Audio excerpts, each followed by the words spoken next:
Toll plaza के करीब Suzuki में आग लग गई। सुजुकी में पड़ा हुआ तमाम सामान जलकर राख हो गया। सुजुकी के ड्राइवर और करीब से गुजरने वाली गाड़ियों के ड्राइवर्स ने आग बुझाने की हद्दुल मकदूर कोशिशें की, लेकिन वो फौरी तौर पर आग बुझाने में नाकाम रहे। आम ख्याल यही है, सुजुकी में आग वायरिंग के शॉर्ट सर्किट से लगी। गाड़ियों में आग लगने के बड़े वाकयात की वजूहात में से एक वजह नामुनासिब देखभाल भी है। हम में से बेशतर अफराद गाड़ी खरीदने के बाद इसकी देखभाल पर तवज्जो नहीं देते, जिसकी वजह से वक्त के साथ साथ इंजन की हालत खराब होने लगती है। खासतौर पर गर्मी के आगाज से कबल इंजन की सर्विस करवाना मत भूलें। इसके अलावा आपको रेडिएटर लाइन और रनर होजिस की देखभाल को भी यकीनी बनाना होगा। रेडिएटर और वाटर पंप में किसी भी किस्म की रुकावट ना हो। ये छोटे छोटे इक़दाम आपको और आपकी गाड़ी को महफूज रख सकते हैं।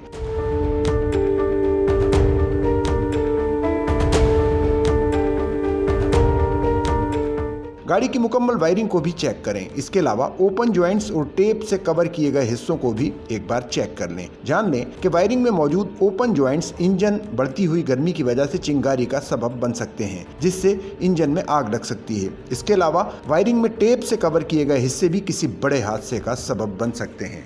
सच्चल न्यूज़ नेटवर्क की वीडियोस में खुश आमदेद। नाजरीन, वीडियो से मुतालिक अपनी कीमती राय का इजहार कमेंट बॉक्स में ज़रूर करें और चैनल को सब्सक्राइब करें।